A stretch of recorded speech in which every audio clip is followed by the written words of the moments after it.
Hola, ¿qué tal? Mi nombre es Castillo Pérez Alex Jimena y junto con mi compañera Martínez Palma Sandra Montserrat vamos a hablar sobre tumores odontogénicos. El primer tumor del que hablaremos es del ameloblastoma. En teoría pueden surgir de los restos de la lámina dental, de un órgano del esmalte en desarrollo, del revestimiento epitelial de un quiste odontogénico o de las células epiteliales basales de la mucosa oral. Constituye del 1 al 3% de todos los tumores y quistes de los maxilares, con un 80% en la mandíbula y un 20% en el maxilar. Tiene una gran capacidad de recidiva, es capaz de causar deformidades faciales y funcionales, por lo que es el más observable de todos los tumores odontogénicos, ya que desplaza la tabla ósea en sentido vestibulolingual. En la mayoría de las veces suele ser asintomático.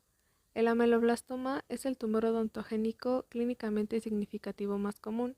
Son tumores localmente invasivos de crecimiento lento, que en la mayoría de los casos son benignos, y causa expansión y o perforación del hueso cortical. Si no se trata, el ameloblastoma puede crecer hasta alcanzar proporciones masivas, al invadir los tejidos blandos circundantes, produciendo dolor, asimetría, habla y aglutinación, maloclusión, pérdida de piezas dentarias y parestesias si es que afecta al nervio alveolar inferior. De acuerdo con la OMS, el ameloblastoma se clasifica en 4 tipos desde el punto de vista clínico, radiográfico y terapéutico. El primero es el ameloblastoma convencional, el segundo es el uniquístico, que se presenta alrededor del 13 al 21% de todos los casos. El tercero es el periférico o extraóseo y se presenta alrededor del 1 al 4% de todos los casos. Y el cuarto es el ameloblastoma desmoplástico. Ahora empezaremos describiendo las características clínicas de los diferentes ameloblastomas. El primero es el ameloblastoma convencional, también conocido como sólido, común, multiquístico, multilocular, poliquístico o simple. Este es una neoplasia infiltrante persistente. La mayoría de estos tumores no son lesiones potencialmente mortales. El ameloblastoma convencional tiende a infiltrarse entre las trabéculas del hueso esponjoso intacto en la periferia de la lesión antes de que la reabsorción ósea sea evidente en las radiografías. Por lo tanto, el margen real del tumor a menudo se extiende más allá de su margen clínico o radiográfico aparente. Es el más prevalente. Su localización más frecuente es en la mandíbula, en molares y en la rama ascendente. Se encuentra mayormente entre pacientes de 20 a 50 años, con un promedio de 39 años, aunque puede ocurrir a cualquier edad y etapa de la vida. No hay preferencia de sexo. Se expande en las corticales óseas. El lento crecimiento permite que el periósteo produzca una fina capa de hueso que al palpar al momento de la exploración clínica se ve un crujido que es una fractura patológica. El segundo es el ameloblastoma uniquístico, cuyo origen es un derivado de los restos de la lámina dental. Sus características clínicas son que representa del 10% al 46% de todos los ameloblastomas intraóseos en varios estudios. Se observa con mayor frecuencia en pacientes jóvenes entre la segunda y tercera década de vida. Su localización es que tiene predilección por la región posterior de la mandíbula. Más del 90% de los ameloblastomas uniquísticos se encuentran en la mandíbula, generalmente en las regiones posteriores. Es clínicamente similar a un quiste dentígero. Algunos autores mencionan que este es causado por un quiste dentígero no tratado, ya que las características de este quiste es que se desarrolla alrededor de la corona de un diente no erupcionado. La lesión puede ser asintomática, aunque las lesiones grandes pueden causar una inflamación indolora en los maxilares. Sus bordes están bien delimitados, provoca expansión de las corticales debido a su lento crecimiento y son diagnosticados en la primera y segunda década de vida, con un pico de incidencia a los 16 años. Después tenemos al ameloblastoma extraóseo o también llamado periférico, cuyo origen probablemente surge de los restos de la lámina dental debajo de la mucosa oral o de las células epiteliales basales del epitelio superficial. Sus características clínicas son que pues no son específicas y la mayoría de las lesiones se considera clínicamente que representan a un fibroma o un granuloma piógeno. Su aspecto es como un nódulo de la encía. Como su nombre lo indica, extraóseo, es decir, fuera del hueso, significa que esta lesión se delimita entre la encía y el tejido blando. Suele ser una lesión gingival o mucosa alveolar sesil, o pedunculada, indolora y no ulcerada. La mayoría de los ejemplos miden menos de 1.5 centímetros, pero se han informado lesiones más grandes. Se halla con mayor frecuencia en la mucosa gingival y alveolar posterior y son algo más comunes en las áreas mandibulares que en las maxilares. En algunos casos, el hueso alveolar superficial se erosiona levemente, pero no se produce una afectación ósea significativa. Es escasamente agresivo, ya que muestra un comportamiento clínico inocuo. Se ha encontrado en personas de mediana edad, de 23 a 82 años, con mayor incidencia en adultos mayores y es poco común, representando alrededor del 1 al 4% de todos los ameloblastomas. Por último, se halla el ameloblastoma desmoplásico, que tiene una predilección para ocurrir en las regiones anteriores de la mandíbula y el maxilar y en los adultos mayores, además de que produce deformidades faciales, lo que lo hace difícil de tratar. A continuación hablaremos sobre las características radiográficas de cada uno. El primero es el ameloblastoma convencional. Sus características son que se observa una lesión radiolúcida multilocular o unilocular. Las lesiones que son multiloculares tienen un aspecto de burbuja de jabón cuando las lesiones son grandes o de panal de abeja si son pequeñas. También es común observarse la reabsorción de las raíces de los dientes adyacentes. Suelen aparecer como defectos radiolúcidos uniloculares que se asemejan a cualquier lesión quística. Los márgenes de estas lesiones radiotransparentes a menudo muestran un festonado irregular y mayormente deforman o desplazan la tabla ósea. El ameloblastoma uniquístico suele aparecer como una zona radiolúcida unilocular que rodea la corona de un órgano dentario no erupcionado, principalmente la de un tercer molar impactado, y en algunos casos el área radiolúcida puede tener márgenes festoneados. También se puede observar expansión de corticales y resorción radicular. Basándose en las características imaginológicas, se describen dos tipos de ameloblastoma uniquístico. El primero es una variante dentígera que se encuentra relacionado con un órgano dental retenido, tiene una predilección por el sexo masculino y se presenta en pacientes de la primera y la segunda década de vida. El segundo es una variante no dentígera, que es designada a las lesiones que no se encontraban relacionadas a un órgano dental retenido, tiene una predilección por el sexo femenino y se presenta con mayor frecuencia en pacientes de la tercera década de vida. En un ameloblastoma extraóseo es muy poco visible y se recomienda una radiografía periapical porque suele darse en la zona posterior. Se aprecia un aplanamiento de la superficie ósea con un aspecto de radiotransparencia en forma de copa por debajo del nódulo, debido a la presión de la lesión que ejerce al tejido óseo. En el ameloblastoma desmoplásico tiene un aspecto radiográfico mixto, es decir, radiolúcido o radioopaco. Este aspecto se debe a la metaplasia ósea dentro de los tabiques fibrosos densos que caracterizan a la lesión, no a que el tumor en sí esté produciendo un producto mineralizado.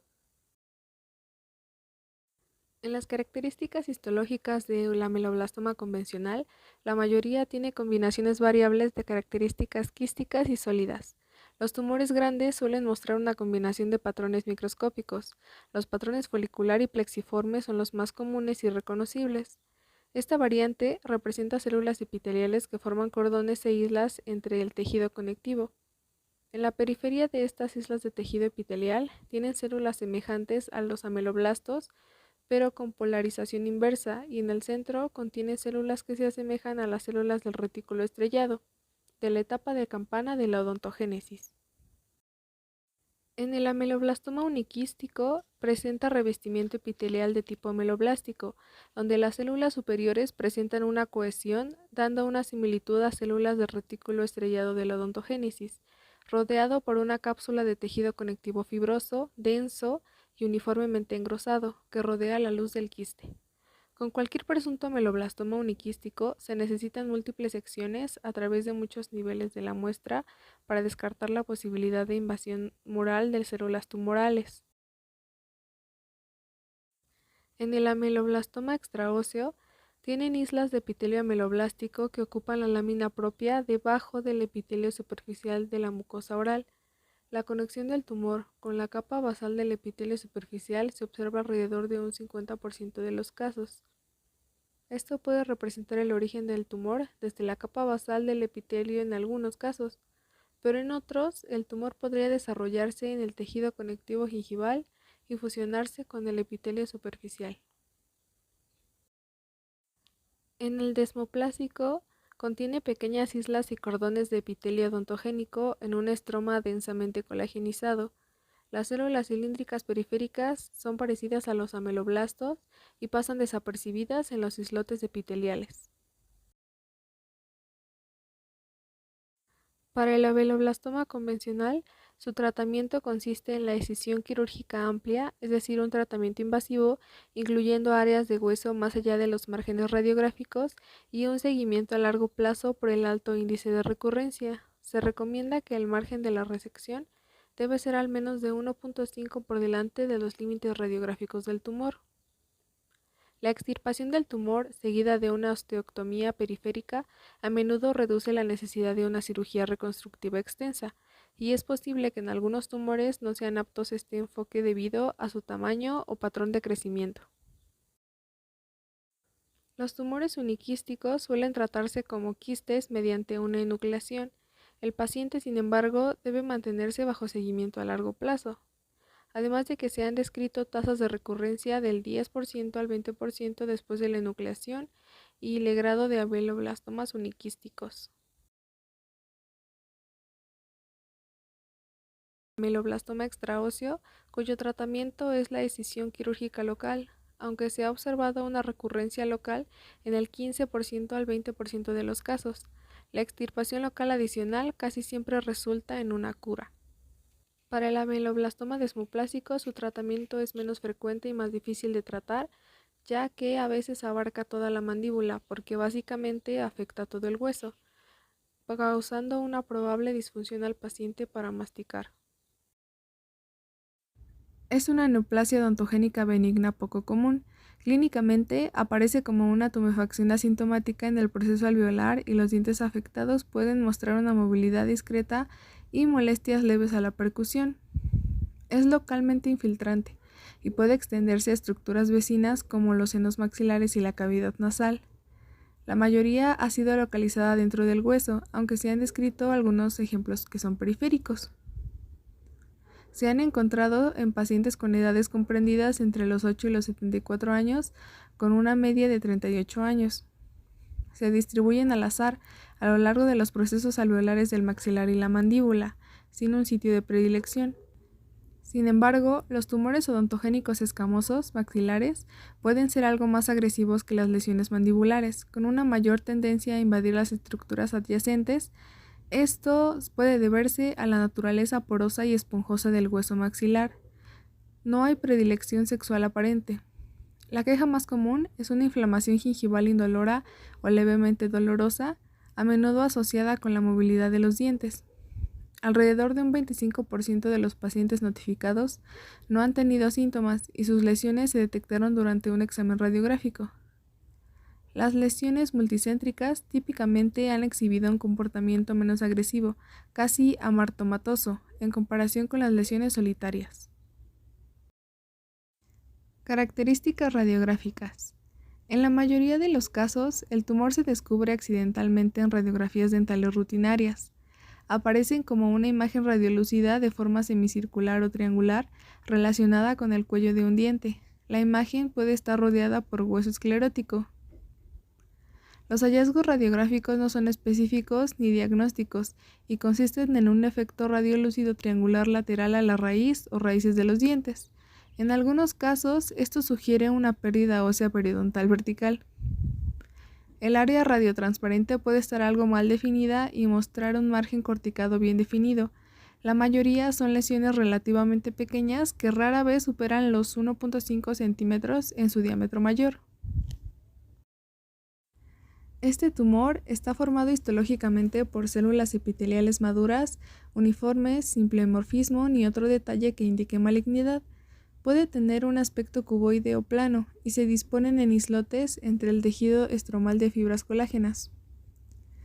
Tienen islas de formas y tamaño variables de epitelio escamoso, de aspecto blando en un estroma de tejido conjuntivo fibroso maduro. La vacuolización y la queratinización de células individuales dentro de las islas epiteliales son características comunes. y a veces se observan pequeños microquistes dentro de las islas epiteliales o dentro del epitelio de cuerpos calcificados laminados y estructuras globulares eosinófilas. El tratamiento consiste en la extirpación quirúrgica de toda la lesión, curetaje y extracción de los dientes afectados si es que los hay. Por otro lado, las lesiones más extensas que infiltran estructuras vecinas requieren intervenciones más radicales, como la resección en bloque. No son recidivantes, ni tienen posibilidad de transformación maligna hasta donde se ha investigado. Tumor odontogénico epitelial calcificante o también llamado tumor de Pinborg.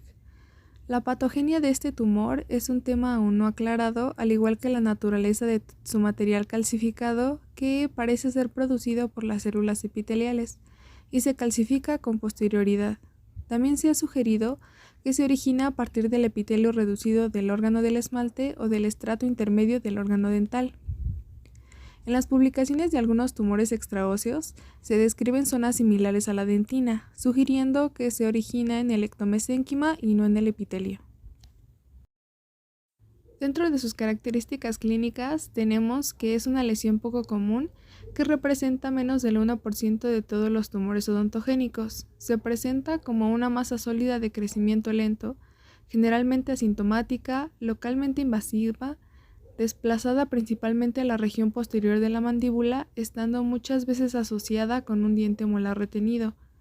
Presenta una similitud con el ameloblastoma. Aparece entre los 20 y 60 años de edad. El 75% de los tumores que se presentan en la mandíbula tienen un predominio en la región premolar-molar. Suelen estar en relación con la cara coronal de un diente que no ha hecho erupción. No tienen una predilección del sexo, y la mayoría se localiza dentro del hueso, aunque hay informes donde el tumor se ha localizado en los tejidos blandos, fundamentalmente en la encía. Estos son menos calcificados y menos agresivos, aunque provocan una marcada distensión del hueso afectado. Radiográficamente se ve una lesión radiolúcida unilocular o multilocular que puede variar en su forma, con márgenes definidos o no definidos. En su interior contiene una cantidad variable de material radiopaco, distribuidas irregularmente, que son estructuras calcificadas de tamaño y densidad variables. Solo en un 12% de los casos publicados, estas calcificaciones son asociadas con el tiempo de evolución de la lesión. La mayoría de las veces, la imagen radiolúcida está asociada a un diente que no ha hecho erupción o a un diente impactado. Lo más común es un molar mandibular. Histológicamente hay variaciones microscópicas. Las calcificaciones, que son una característica distintiva de este tumor, se desarrollan dentro del material extracelular amorfo, formando anillos concéntricos. Estos anillos también son llamados anillos de Lissengang y tienden a fusionarse y formar masas grandes y complejas. También se compone de células epiteliales poliédricas que se encuentran unidas entre sí por puentes intercelulares. Estas células se disponen en cordones o láminas en el tejido conectivo y se puede observar un marcado pleomorfismo que no indica malignidad. El tratamiento de elección suele ser la resección ósea local conservadora, para incluir un borde estrecho de hueso circundante, aunque las lesiones en la parte posterior del maxilar probablemente deban tratarse de manera más agresiva. También se ha informado una tasa de recurrencia alrededor del 15%, sobre todo en tumores tratados con curetaje. Tumor odontogénico adenomatoide. El origen de este tumor es desconocido. Puede surgir del epitelio interno del órgano del esmalte y se le considera como un preameloblastoma, y por otra parte se estima que su origen tiene lugar a partir del epitelio reducido del esmalte que rodea la corona de un diente o del epitelio de la pared de un quiste. Características clínicas. Se presenta como un aumento de volumen más o menos grande que casi siempre es asintomático, de consistencia dura bien circunscrita, de crecimiento lento o no agresiva. Se descubren durante el curso de un examen radiográfico de rutina o cuando se toman radiografías para determinar por qué un diente no ha erupcionado. Aparece con mayor frecuencia en la segunda década de vida, con una edad promedio de 18 años. Tiene predilección por el sexo femenino. Su localización se encuentra en los maxilares, ya que son los sitios más afectados en un 65% de los casos, y el 35% corresponde a la mandíbula. El 90% se localiza en la región anterior, tanto de los maxilares como de la mandíbula. La mayoría de estos tumores están relacionados con un diente que no ha hecho erupción. Su diámetro es de 1 a 3 centímetros, pero puede alcanzar un mayor tamaño, causando expansión de las corticales óseas y ocasionalmente asimetría facial y desplazamiento de las raíces contiguas sin invadir los tejidos blandos. Sin embargo, hay reportes en la bibliografía de casos donde cursa en forma agresiva, adquiriendo un gran tamaño y causando lisis de las tablas óseas e incluso rizólisis. Es un tumor encapsulado y por lo general quístico. La pared quística muestra con frecuencia crecimiento de la masa de tejido tumoral que se extiende, en ocasiones, hacia la luz del quiste. Alrededor de un 75% de los casos, este tumor aparece como una radiotransparencia unilocular circunscrita que afecta a la corona de un diente no erupcionado. Puede tener zonas radiopacas que indican calcificaciones distribuidas en el área afectada. Cuando se asocia a un diente que no ha erupcionado, ofrece un aspecto de un quiste dentígero. Con menos frecuencia, el tumor odontogénico adenomatoide es una radiolucencia unilocular bien delimitada que no se encuentra relacionada con un diente no erupcionado, sino que se localiza entre las raíces de los dientes erupcionados. Como ya lo habíamos dicho, este es de tipo extrafolicular. La radiotransparencia asociada con el tipo folicular del tumor odontogénico adenomatoide a veces se extiende hacia apical a lo largo de la raíz, más allá de la unión amelocementaria. Esta característica puede ayudar a distinguir un tumor odontogénico adenomatoide de un quiste dentígero. Histológicamente, este tumor es una lesión bien definida que suele estar rodeada por una cápsula gruesa y fibrosa. Se halla caracterizado por la presencia de cavidades quísticas más o menos numerosas. El tejido epitelial que lo forma se dispone en forma de cordones o masas que le dan un aspecto arremolinado o también llamado en rosetas. Presencia de estructuras aparentemente canaliculares constituidas por células epiteliales que se hacen alargadas y columnares. En la luz de estas estructuras puede verse material eosinófilo y alino o fibrilar que se cree es segregado por células semejantes a los preameloblastos. Cuando esto ocurre, los núcleos de las células se encuentran polarizados y distantes de la luz del canalículo. No es frecuente observar actividad mitótica. En el tejido conjuntivo aparece un material hialino acidófilo de cantidad variable, en cuyo interior pueden verse cordones de células epiteliales. Se cree que este material hialino corresponde a una dentina displásica. Y por último, se pueden ver zonas de calcificación distribuidas en el tejido tumoral, lo que ha sido interpretado por varios autores como un intento de formación de esmalte. Sin embargo, otros piensan que puede ser dentina o cemento. El tumor odontogénico adenomatoide es completamente benigno debido a su cápsula, y su tratamiento es la enucleación, ya que se lleva a cabo con facilidad. El comportamiento agresivo no ha sido documentado y la recurrencia después de la enucleación rara vez ocurre. Tumor dentinogénico de células fantasmas. El tumor dentinogénico de células fantasmas es una neoplasia rara. Este es la contraparte del quiste odontogénico calcificado. Es localmente invasivo y se caracteriza por islas de células epiteliales sin núcleo.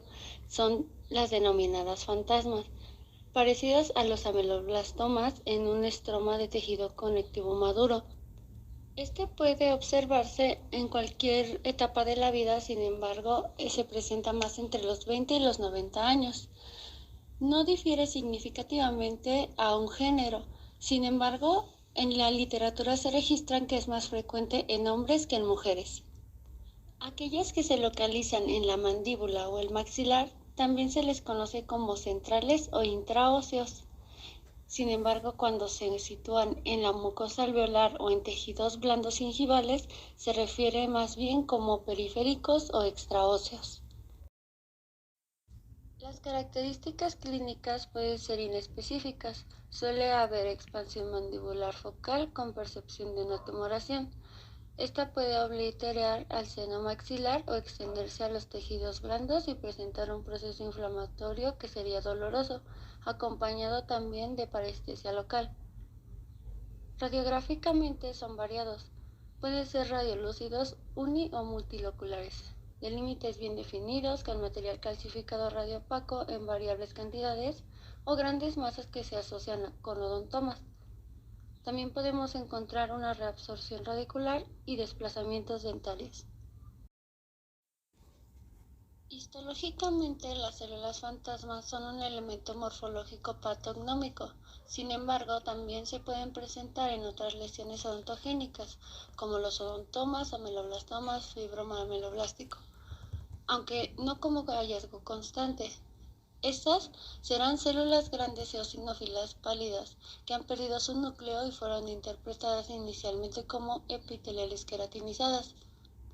En estudios recientes con inmunohistoquímica revelan la positividad para la amelogenia y otras proteínas del esmalte. Por lo tanto, constituirán células odontogénicas epiteliales con diferenciación ameloblástica que producen material tipo matriz de esmalte acumulado en su citoplasma durante el proceso patológico. El tratamiento será la recesión local o la enucleación. Además, se recomienda vigilancia a largo plazo a pesar de que no tiene alta recidiva. Odontoma.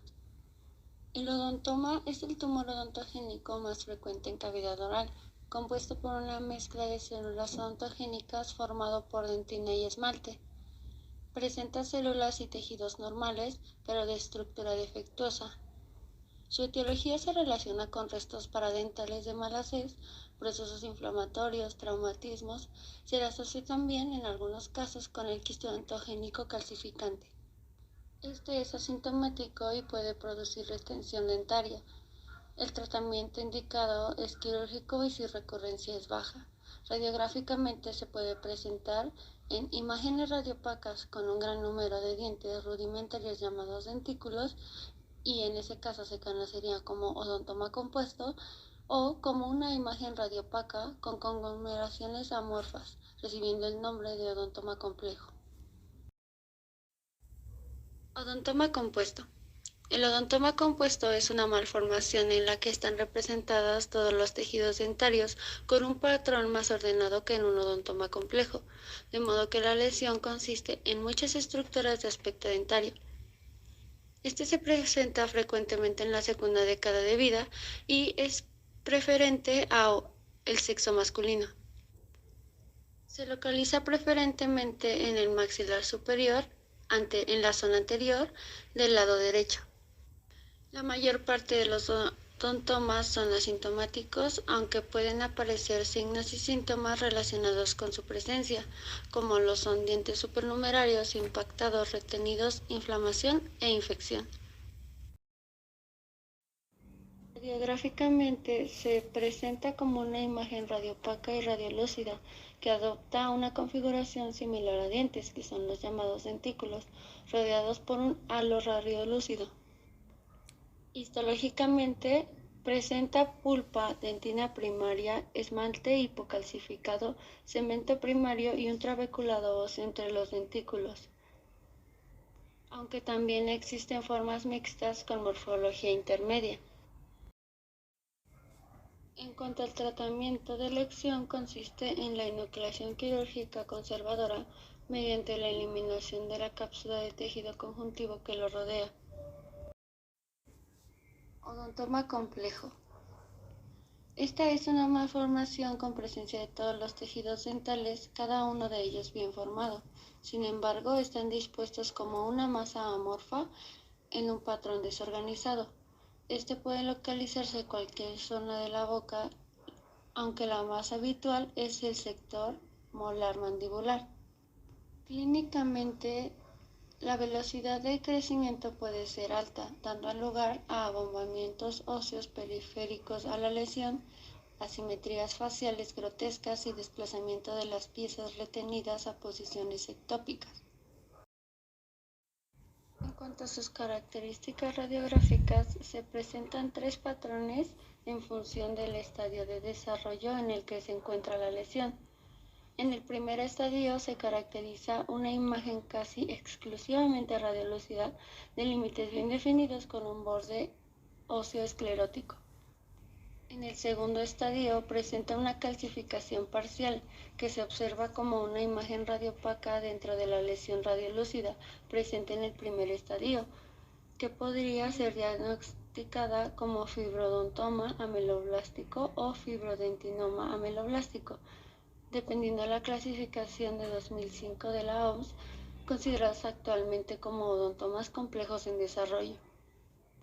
Y el tercer estadio se trata de una lesión principalmente radiopaca que se rodea por un halo radiolúcido y un límite bien definido con un borde óseo esclerótico.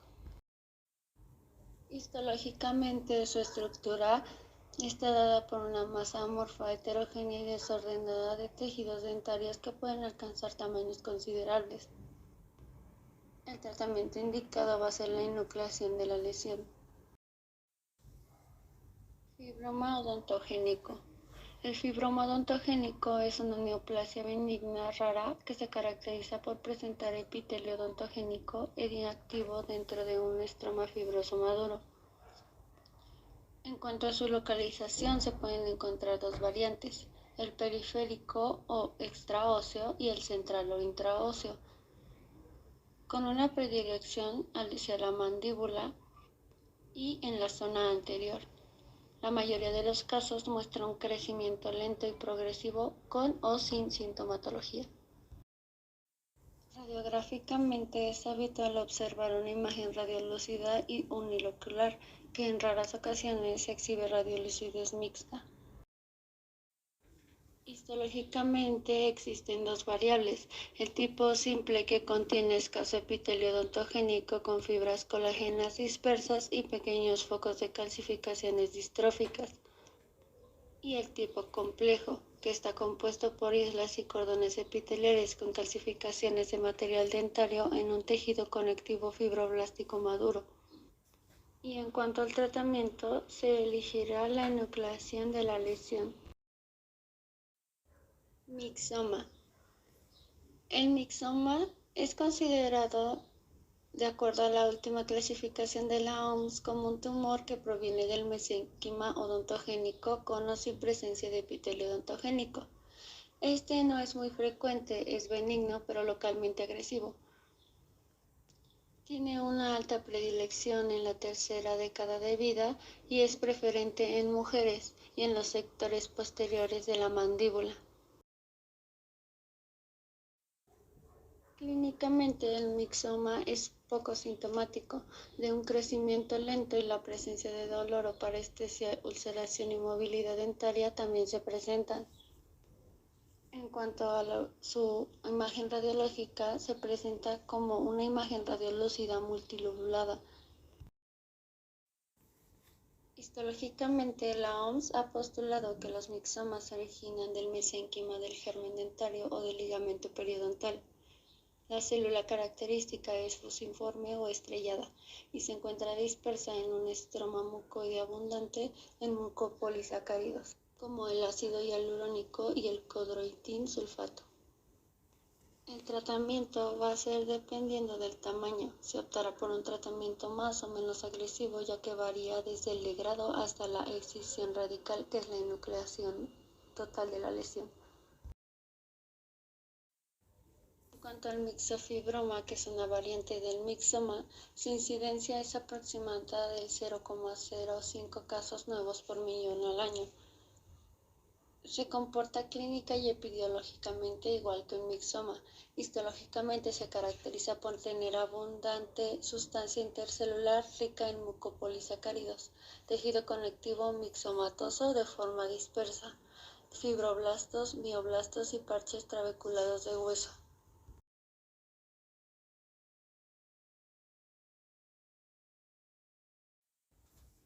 Cementoblastoma. Su localización es preferente en la mandíbula y en la zona de molares y premolares de la dentición permanente, siendo el primer molar el más afectado. En el maxilar son un poco raros, sin embargo también puede afectar la zona molar y premolar. Estos son más frecuentes en la segunda y tercera década de vida. También se asocian con dientes permanentes erupcionados, por lo regular el primer molar, y manifiesta rasgos característicos radiológicos y microscópicos, fusionado con las raíces de los dientes. Clínicamente se presenta como un aumento de volumen doloroso alrededor de la raíz de un diente, que produce una deformación de la zona vestibular, lingual o palatina. Generalmente el diente involucrado conserva la vitalidad. Además del dolor, otros síntomas neurológicos no se han reportado. Radiográficamente aparece como una imagen de una masa radiopaca o de densidad mixta fusionada con la raíz de un diente, rodeada por un espacio delgado radiolúcido que envuelve completamente a la lesión. Histológicamente se observan masas densas de material parecido a cemento dentro de un estroma de tejido conectivo laxo, vascularizado, en donde se distinguen cementoblastos y cementoclastos multinucleados. La masa calcificada tumoral se continúa con la raíz del diente afectado y produce reabsorción. En la periferia de la lesión se observan columnas de material calcificado distribuidas en forma radial. El estroma intercolumnar se continúa con el tejido fibroso que rodea a la lesión. El tratamiento del cementoblastoma depende de la ubicación y del tamaño. Puede ser cirugía conservadora, es decir, la extracción del diente involucrado conjuntamente con el tumor, o puede realizarse una resección marginal o resección segmentaria. Fibroma cemento osificante. Esta es una neoplasia benigna de origen mesodérmico, específicamente de las células multipotenciales del ligamento periodontal. Es bien definida y muy pocas veces encapsulada, la cual consiste en tejido fibroso con cantidades variables de material mineralizado similar al tejido óseo y o el cemento.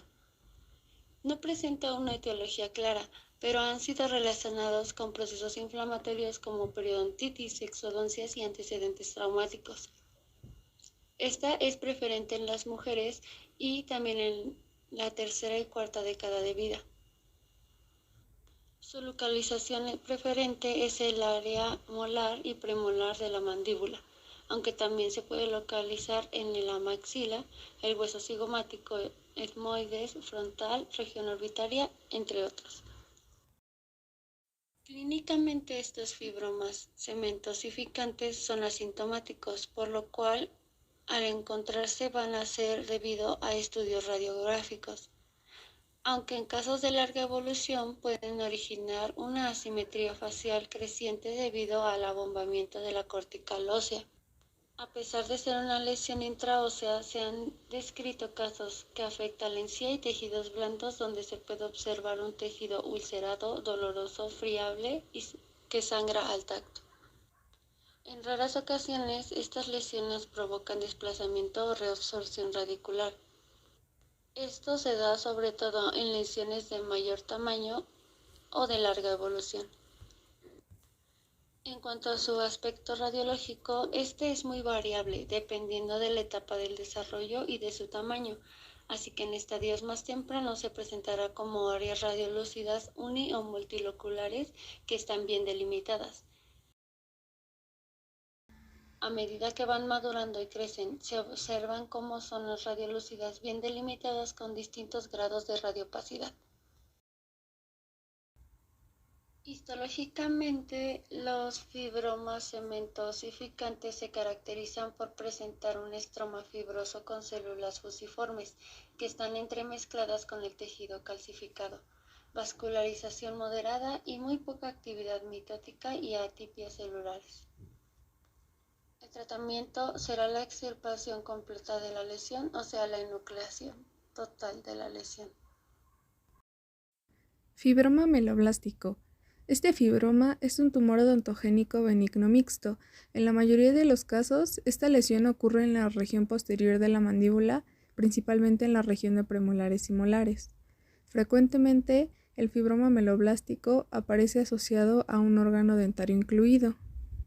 Clínicamente, se presenta como signos clínicos iniciales el aumento de volumen en los huesos náticos, creciendo de forma lenta e indolora en la mayoría de los individuos afectados.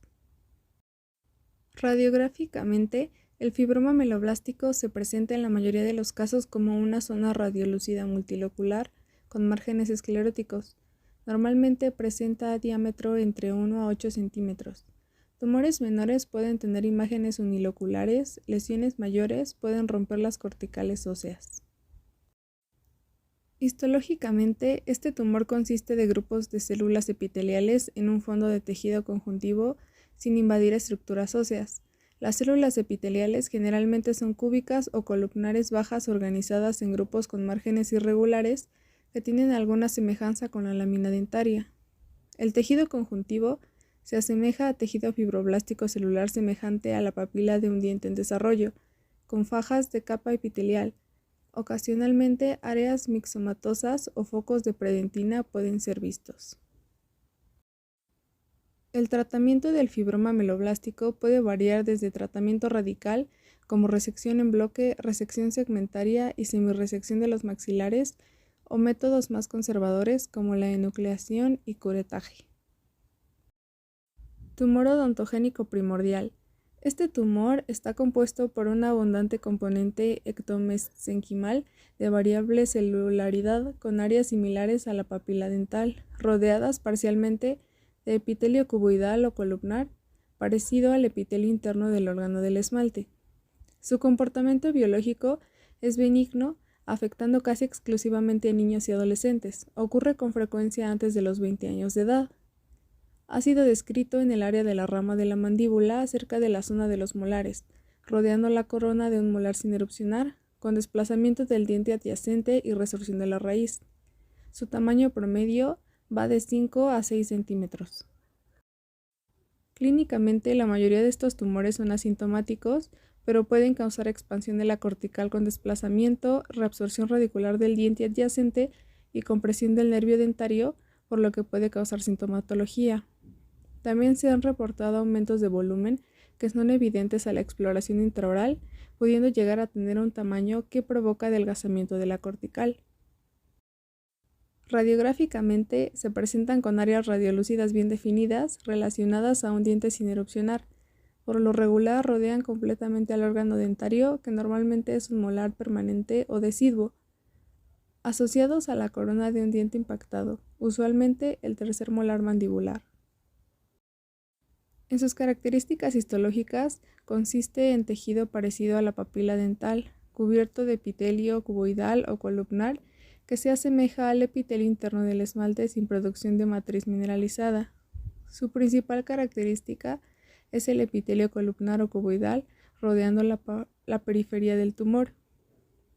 En su tratamiento, la enucleación y curetaje del lecho quirúrgico es el de elección y no se ha reportado recurrencia.